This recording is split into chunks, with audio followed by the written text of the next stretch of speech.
Prière de vous mettre debout pour la lecture de la parole de Dieu. Acte 2. Le jour de la Pentecôte, ils étaient tous ensemble dans le même lieu. Tout à coup, il vint du ciel un bruit comme celui de vent impétueux, et il remplit toute la maison où ils étaient assis.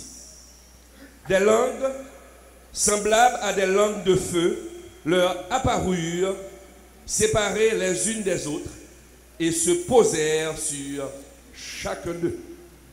Et ils furent tous remplis du Saint-Esprit, et se mirent à parler en d'autres langues, selon que l'Esprit leur donnait de s'exprimer. Or, il y avait en ces jours à Jérusalem des Juifs, hommes pieux, de toutes les nations qui sont sous le ciel.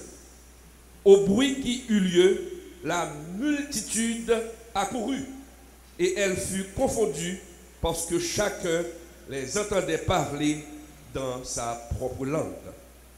Ils étaient tous dans l'étonnement et la surprise, et ils se disaient les uns aux autres: voici, ces gens qui parlent, ne sont-ils pas tous Galiléens? Et comment les entendons-nous dans notre propre langue, à chacun dans notre langue maternelle?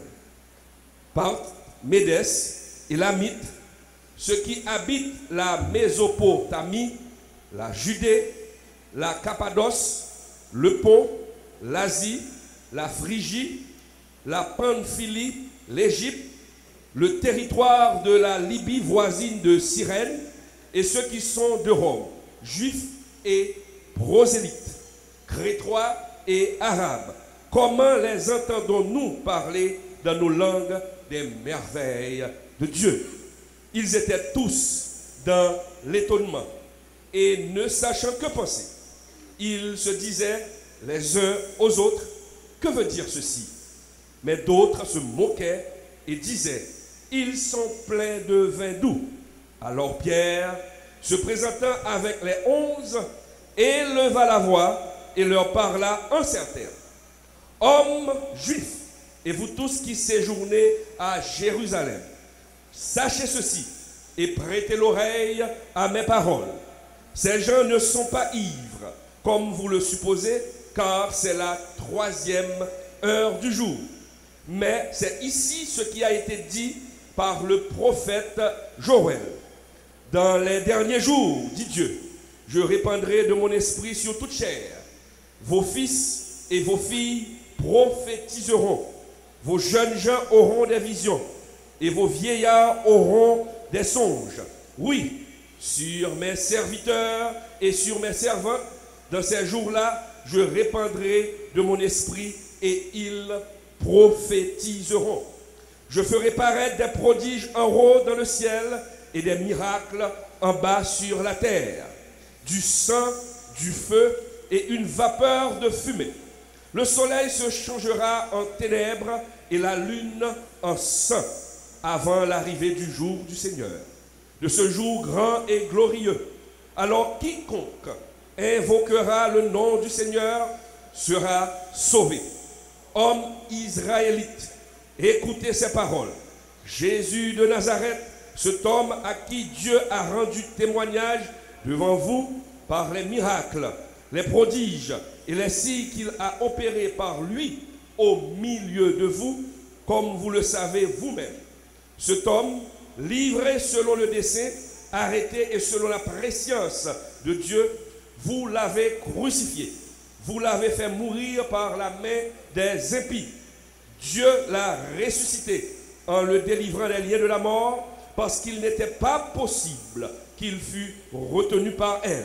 Car David dit de lui: je voyais constamment le Seigneur devant moi, parce qu'il est à ma droite, afin que je ne sois point ébranlé. Aussi mon cœur est dans la joie, et ma langue dans l'allégresse, et même ma chair reposera avec espérance. Car tu n'abandonneras pas mon âme dans le séjour des morts, et tu ne permettras pas que ton sein voie la corruption. Tu m'as fait connaître les sentiers de la vie. Tu me rempliras de joie par ta présence. Hommes, frères, qu'il me soit permis de vous dire librement au sujet du patriarche David, qu'il est mort, qu'il a été enseveli et que son sépulcre existe encore aujourd'hui parmi nous, comme il était prophète et qu'il savait que Dieu lui avait promis avec serment de faire asseoir un de ses descendants sur son trône. C'est la résurrection du Christ qu'il a prévue et annoncée en disant qu'il ne serait pas abandonné dans le séjour des morts et que sa chair ne verrait pas la corruption. C'est ce Jésus que Dieu a ressuscité. Nous en sommes tous témoins. Élevé par la droite de Dieu, il a reçu du Père le Saint-Esprit qui avait été promis et il l'a répandu comme vous le voyez et l'entendez. Car David n'est point monté au ciel, mais il a dit lui-même, le Seigneur a dit à mon Seigneur, assieds-toi à ma droite, jusqu'à ce que je fasse de tes ennemis ton marchepied. Que toute la maison d'Israël sache donc, avec certitude, que Dieu a fait Seigneur et Christ, ce Jésus que vous avez crucifié. Après avoir entendu ce discours, ils eurent le cœur vivement touché, et ils dirent à Pierre et aux autres apôtres, hommes, frères, que ferons-nous? Pierre lui dit, repentez-vous et que chacun de vous soit baptisé au nom de Jésus-Christ pour le pardon de vos péchés et vous recevrez le don du Saint-Esprit. Car la promesse est pour vous, pour vos enfants et pour ceux qui sont au loin, un aussi grand nombre que le Seigneur notre Dieu les appellera. Et par plusieurs autres paroles, il les conjurait et les exhortait, disant, sauvez-vous de cette génération perverse. Ceux qui acceptèrent sa parole furent baptisés. Et en ce jour-là, le nombre des disciples s'augmenta d'environ 3000 âmes. Ils persévéraient dans l'enseignement des apôtres, dans la communion fraternelle, dans la fraction du pain et dans les prières. La crainte s'emparait de chacun et il se faisait beaucoup de prodiges et de miracles par les apôtres. Tous ceux qui croyaient étaient dans le même lieu. Ils avaient tous en commun. Ils vendaient leurs propriétés et leurs biens et ils en partageaient le produit entre tous, selon les besoins de chacun. Ils étaient chaque jour, tous ensemble, assidus au temple. Ils rompaient le pain dans les maisons et prenaient leur nourriture avec joie et simplicité de cœur, louant Dieu et trouvant grâce auprès de tout le peuple. Et le Seigneur ajoutait chaque jour à l'Église ceux qui étaient sauvés. Que Dieu t'ait ajouté de sa bénédiction sur sa divine parole.